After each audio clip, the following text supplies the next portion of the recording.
All right. Hello, friends. I'm Nathan, and this summer I've been working on simulating a quantum walk using a 1550 nanometer pulsed obium doped fiber laser. This is hard to understand and does not mean a whole lot to people who don't know what I'm talking about. So this is the important part. Yeah. Anyways, important background knowledge. What is a quantum walk?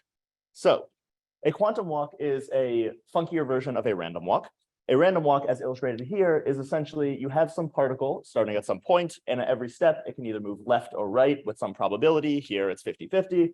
So you can see it just goes 1/2, 1/2, 1/4, 1/2, 1/4, and it's just going to continue down like that in kind of that binomial distribution.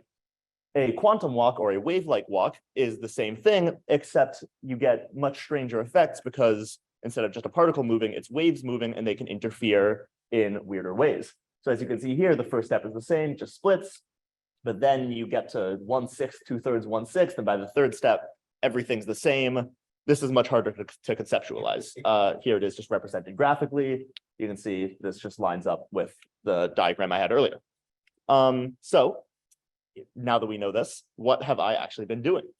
So my goals for the summer have been to simulate a quantum walk to many steps in an easy and compact way, which we have done using lasers. And I've been building the system, trying to simulate and understand what's happening by coding it, and trying to see if this can scale to high numbers of round trips as kind of a proof of concept for a quantum walk, which is then applicable, if it works, to both quantum and regular computing, as well as some true random number generation stuff you can do with it. So this is my setup. Again, doesn't look like much, hard to understand. So this is the much more helpful schematic version of it. The way that my system works is it starts with this laser inputting this pulse right here. That's going to go into this coupler, and where it's then going to split onto this shorter path and this longer path. Two important concepts here, which are reflection versus transmission. Essentially, if it starts on the bottom path, goes into the coupler and is reflected back onto the bottom path, it's reflected. Starts on the bottom, transmitted through the top, that's transmitted. Pretty straightforward stuff.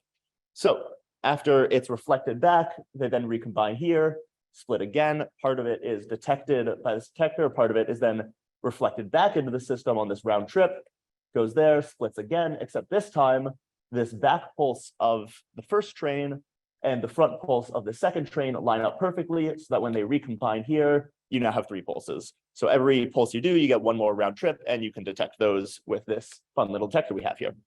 So this is the part of the setup that's actually doing that. And there's some important things to note about this setup. One is that it's super messy. This is actually a good thing. Part of it is it's messy because I designed it. Part of it is it's messy, which means that it doesn't need to be in super specific configurations. You can kind of just plop it down on a table wherever and it'll work, which is good for scalability and reproducibility. It's also small, which is, kind of more obviously helpful, which is that you're able to do it again pretty easily. And it only uses 1 detector right here. The reason why that is important is that mine is a time-separated quantum walk rather than a spatially separated one. So for example, in the spatially separated diagram, if you have like a beam splitter at every possible node like this, all of your different lasers are going to be at different points in space as you go, and you're going to need tons and tons of detectors and a lot of space to set it up. And it's just going to be much harder to scale and much harder to manipulate on small scales. Mine, however, is time separated. Every pulse just goes into this 1 detector, and they're just separated by different times, which means it's just much easier to reproduce and much more compact. So this here is the 4th round trip. There are 5 pulses. And this was the first solid indication that we were getting like real wave-like effects, because as you can see, there's kind of supposed to be a pulse there and a pulse there, but the waves have canceled out to 0, which never happens in a classical walk. There's no reason why the probability should cancel, but they do here. And here is my code simulating what it should look like. As you can see, they match up pretty well. So you might ask from there how I did this. There's 3 important things in order to really understand what's going on here. The first one is to accurately measure the splitting ratio at the coupler, because it's just a real piece of hardware and not a theoretical thing. It's not exactly 50-50.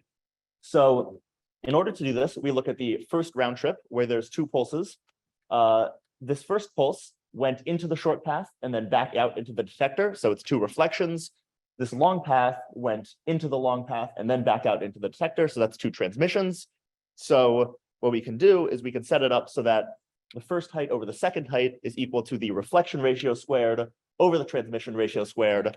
Calculating that out using the detected heights gives you a reflection ratio of 0.48 and a transmission ratio of 0.52. This would vary experiment to experiment, setup to setup if you have a different coupler, but that's the method of doing it. The next step is to equalize loss to make sure that the short path isn't losing more than the long path or the other way around. The way we do this is we look at the second round trip where we have 3 pulses. If we're thinking about how these pulses, what these pulses have actually done in the system, this one was reflected into the short path, transmitted into that long path with the reflector, back into the short path, and then out. So that's a reflection, 2 transmissions, and a reflection. And similarly, this last pulse here was transmitted into the long path, reflected back into the long path, and transmitted out. So each of these terms is a reflection squared and a transmission squared, which means that regardless of what the reflection and transmission ratios are, those should always be the same size. So the only thing that could lead to them being different sizes, as you can see here, is one arm having more loss than the other. So as we can see here, since the first one was bigger, it means the short path had less loss. So we added this little guy here, which essentially just bends the wire a little bit and makes sure that a little less light can go through, and that's equalizing the losses. Finally, the fun part is the visualization of it and how to actually code this into a computer to get precise numbers for what's going on. And we did this by using a Galton board, which is just this kind of style of imaging it. If you think about what a pulse that's going for some number of round trips is actually doing in the system, it's always going to either start with a reflection and then a transmission, or a transmission and then a reflection. And similarly, when it's exiting the system into this arm right there, it's going to either be reflected and transmitted or transmitted and reflected. So that's represented by these kind of orange bars here. Every term is going to start and end with one of these RT terms. The I is just there to make the math work. And then what you can do is you can rewrite it to put both of those terms at the start. So instead of starting and ending with an IRT term, you're just starting with 2 of them. And then you can break this black part down into 3 identical mini parts and just calculate one of those and then just multiply it by 3. And that'll tell you how the paths and pulses overlap and interact with each other. The advantages of this model and why this is so useful is it's computationally much simpler than like a brute force method. You only have to do 2 to the n-2 round trips worth of calculations as opposed to 2 to the n.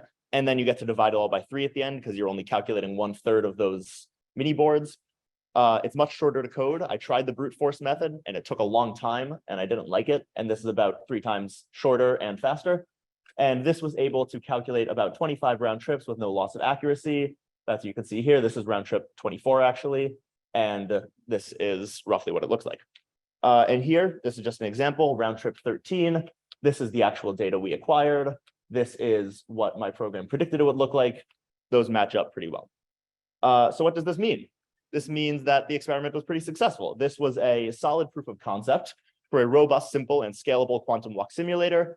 The next steps would now be to reproduce this experiment, but use a single photon emitter and a single photon detector to actually get these quantum effects. And you can measure the photon at the endpoints when it's actually detected based on the same probability, based on the same wave heights, if you normalize those to probabilities that I just outlined there.